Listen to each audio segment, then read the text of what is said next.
大家好，还记得之前我有曾经说过我要介绍烤耳的清洁吗？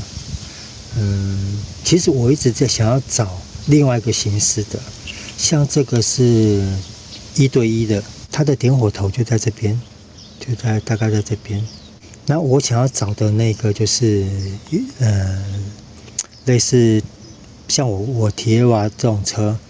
它的点火头，它整只这边都是塑胶的，而且是软的，那一种东西比较难清洁。然后它的问题点是，它的点火头在这边，不像这一种，它点火头伸到这么下面，它点火头在这边，然后它是透过一支弹簧状的东西延长它的点火距离。然后那个的拆解方式，其实我一直想要把我车上的那个烤耳下来，问题是我才刚把它修好而已，而且一般来说，像我刚刚讲的，有黑色软塑胶那一种，它其实这个可以拔，但是这边原厂都有上胶，所以你在拔的时候，你要老车啦，我觉得老车应该比较好拔，你就握住，轻轻的转，如果它可以转动，你就稍微拉一下，它就出来了。然后它拉出来以后，你就会发现它的点火头这边跟下面这边是一个长条状的弹簧。你只要把它分开以后，你就看到像这个点火头。我先试试看能不能把这个拆开，稍等一下。因为什么我会在小兰修好的那一片里面谈到说，我有稍微强调说，我有清了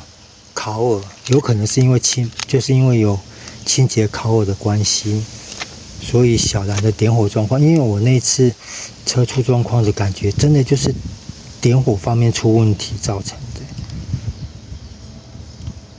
所以我在那片里面有稍微的强调说，因为我有清了烤耳。为什么我会强调呢？是因为我真的在清我的烤耳的时候，我有吓一跳，里面真的是好脏啊！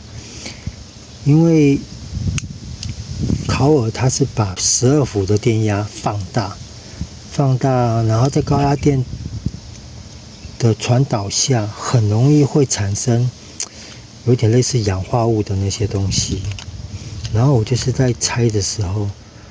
我清了好多那种很硬的氧化物出来，所以那时候我就在想，会不会就是因为这样子导致我的点火很夸张？它这边好像可以连这个数，我也没有拆过这一种的。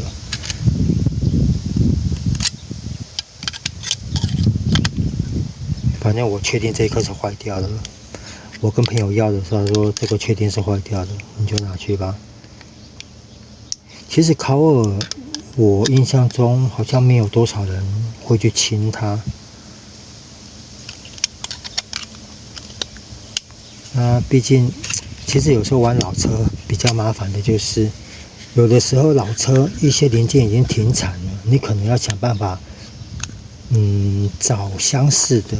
下去留用。哦，对了，我突然想到了，其实我因为是烤耳漏电，我有拆过一次，那时候我有拆它下来做整理。就像我刚刚讲的，点火头大概都是长这个样子，只是差异是在于说这个比较凸出来，或者比较在里面。然后如果是比较在里面的话，你们就要去想办法拆这一个东西。但是很多这种东西，像这种的拆一下可能就是挂掉了，因为这个它有一个按扣在这边。有没有？这边有个点，有个凹槽处，它有个扣，这个扣是扣在里面，所以你硬拔出来的时候，可能就会造成以后装不紧了。然后像漏电，我刚刚讲的漏电，以T1、135这种车来讲的话，它的点火头在这边，然后它的橡胶套塞进去之后，刚好也在这边。我那时候会漏电。我就是在发动的时候，我有看到，甚至听到。我一开始是听到一个很奇妙的哒哒哒哒哒哒哒声音。我一开始以为是喷油嘴的声音，但是后来我发现，因为隔很久了，我那时候跳电是这一缸跳电，这一缸它的点火头跟弹簧结合那边，还有外面那个塑胶套，它从那边跳出来，然后旁边这边那时候都会有小白点存在，很明显的小白点，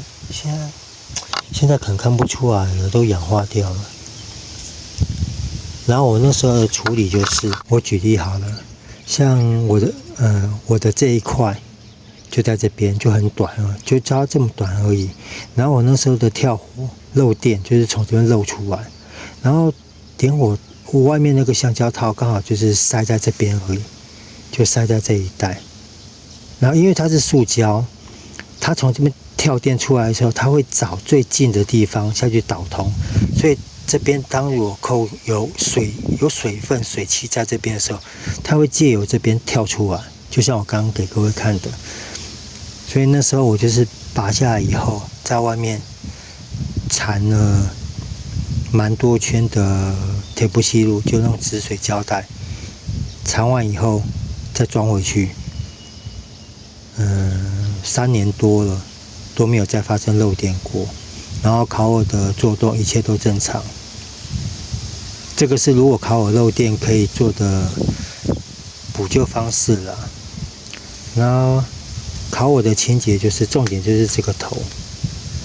像我那时候我在清的时候，我就是清一直刮掉好多白色的。像这个可能比较还是有，这个有一点点，就有点类似这种物质的东西在里面。你可能先喷点润滑剂，喷点油进去，或者电子复活剂也可以，把里面这边清一清。然后如果是它还有外面的延长物的话，那边的头也跟着清一清。因为当有那些氧化物存在的话，它的跳火就不会直接跳到那上面去。以这样做例子好了。假设这个就是我讲的那个长的弹簧状，它是顶在这边，顶在里面，然后延长火星塞装在这边。它就是这根弹簧的用意就是延长它的距离而已。然后当这里面都充满了这种白色的氧化物的时候，弹簧这边一定也会跟着造成。如果你在这种状况下，这边有水分的存在的话，它会就近的从旁边就跳火跳出来，这就是所谓的漏电。那烤耳的清洁重点就是这一颗，这里还有，其实这边是还好，接头这边因为车子是这边供应12伏特的电给它，12伏特的电过去以后，经由里面的晶体放大，变成高压电，然后导到火线塞去。但是反正既然都做清洁了，就记得一般烤耳式的都有这种东西啦，就是一样都可以拿个竹筷子啊、牙签都可以，然后把它的接触面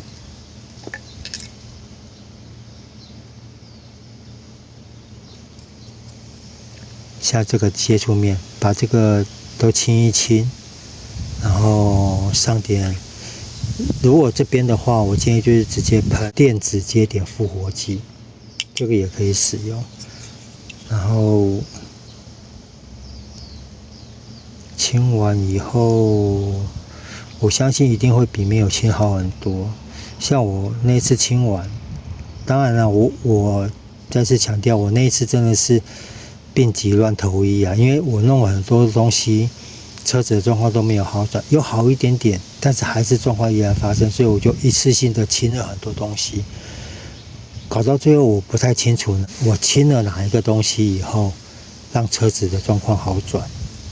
但是在所有的清洁调整过程中，让我最惊讶的就是点火头里面的氧化物真的很多，几乎跟直接清火星塞的积碳那种感觉是几乎是一模一样的，刮下来都一整片一整片的。所以烤耳的清洁就是这样子而已。抓它的重点，因为我们不可能分解里面的东西。然后如果真的说烤耳清完，状况都没有好转的话，很可能就是烤耳寿终正寝，寿命到了。毕竟电子式的零件插在引擎上，高温高热，然后它自己也是高电压，一定会有它的寿命性存在啦。所以该换的还是要换。其实烤耳清洁算是很简单，重点是你要去分辨你的烤耳到底是可以拆卸型或不可以拆卸型。像这你看拆下来整个都烂掉了，所以这个就没有用了。我是知道以我提瓦的车型，它那种都可以拆，应该都很好拆，损坏几率不会太高，只是可能会变比较松一点，所以还是可以做清洁啦。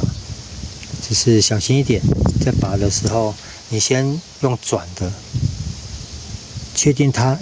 外面那个塑胶套转得动，你就拉开就好了，因为它只是一个类似有个凸形的环状凸形，它只是卡在里面而已。然后记得装回去的时候，在那个地方可能上点胶也可以啊，或者缠一些止水胶带都可以，就把它塞回去，这样就好了。好了，那个汽车的烤耳清洁示范就到这边了，谢谢各位，拜拜。